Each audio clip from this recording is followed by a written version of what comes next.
Et tout de suite, on va parler d'amour. Oui. Quelle belle transition. On va parler d'amour. 4 enfants, c'est ça, Mireille? Oui. 4 enfants, docteur aussi? Mais pas ensemble. Non, pas ensemble. Non, Donc ça Pas fait 8. ensemble. Voilà. Toi, on ne sait pas. Peut-être des enfants, mais on n'est pas encore au courant. Alors, Lui non enfin, plus. Tu ne sais pas. Tu ne sais pas. Peut-être quelqu'un va frapper à ta porte, un de ces 4. Moi, j'en ai 2. Ouais. Et on a tous connu ça, ou alors on va le connaître, un enfant amoureux. Oh oui, c'est merveilleux ça les enfants. Hein. Vous avez vécu ça, je sais Oui, pas, bien d'avoir sûr, les tout à enfants fait. amoureux. Et alors en effet, ils sont amoureux très tôt.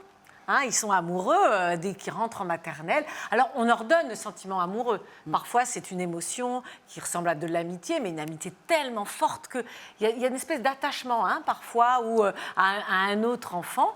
Et, Oui, c'est vrai que nous, on dit un peu, alors c'est lui ton mais voilà, amoureux. et c'est tout à fait Voilà. juste, c'est tout à fait juste ce que tu dis, c'est que nous on se dit, oh, c'est ton amoureux, c'est ton amoureuse.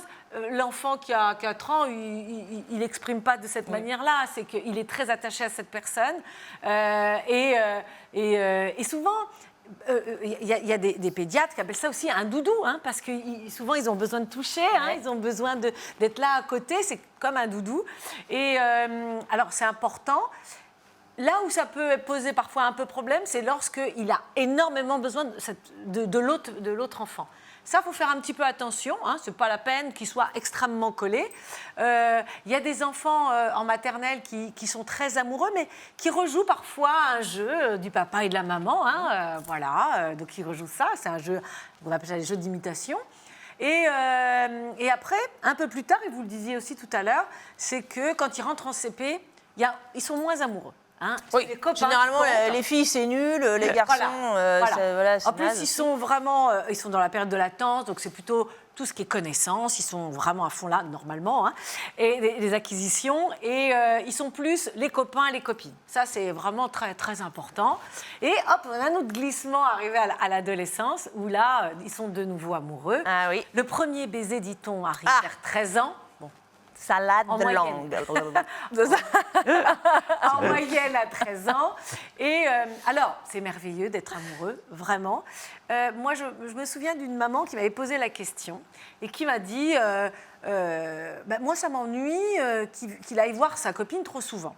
Alors, on voit bien qu'il se joue parfois des petites choses. C'est important quand même qu'il soit amoureux. Bien sûr. Ça signifie qu'il lâche un petit peu papa ou maman. Enfin, Ouais. bien, hein, hein. Vol, petit oiseau hors de ton Voilà. nid. Et ça signifie que aussi, il devient autonome sur le plan affectif. Ouais. Il n'a pas besoin d'aimer son papa et sa maman et uniquement son papa ou sa maman, mais il aime une autre personne à Ouais. l'extérieur du cercle familial. Et qu'il choisit en plus. Et qui choisit lui-même.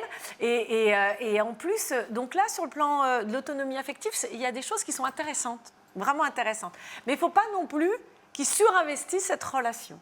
Mais alors, comment on les empêche, ça? Alors, on n'empêche pas, mais on ne va pas non plus surinvestir. C'est-à-dire à dire tout le temps, alors ta chérie, ton amoureux, alors, non, il vit ce qu'il a à vivre à l'extérieur des parents. Hein, c'est très important que ce soit à l'extérieur des parents. Il faut faire attention de ne... Enfin, il faut faire un petit travail sur soi parce que parfois, certains parents peuvent se dire « Mais comment ça se fait qu'il aime une autre fille que moi ?» Enfin, vous voyez, Ouais. ou un autre... Puis alors, elle a très mauvais genre, en plus. Oui, je suis pas sûre. Elle n'est pas très bien intelligente, celle-ci. Enfin, bon, bref. Non, mais il faut faire aussi un travail de... il y a une séparation qui est en train de se faire. De lâcher prise. Et c'est très intéressant et très important. Et moi, j'ai parfois des parents qui me disent c'est un peu trop tôt. Non, c'est pas trop tôt pour aimer. C'est peut-être le sentiment qui est le plus merveilleux sur Terre. Et en plus, ça ne se commande pas d'aimer. Donc, non, c'est pas trop tôt. C'est au moment où il en a besoin, au moment où ça vient. Donc, à la fois, il ne faut pas interdire, mais en même temps, il faut faire attention parce qu'il y a des adolescents qui peuvent tellement surinvestir qu'ils vont orienter leurs études en fonction de l'autre. Ouais. Alors, c'est moins vrai chez les garçons et plus chez les femmes. Mais bon, voilà.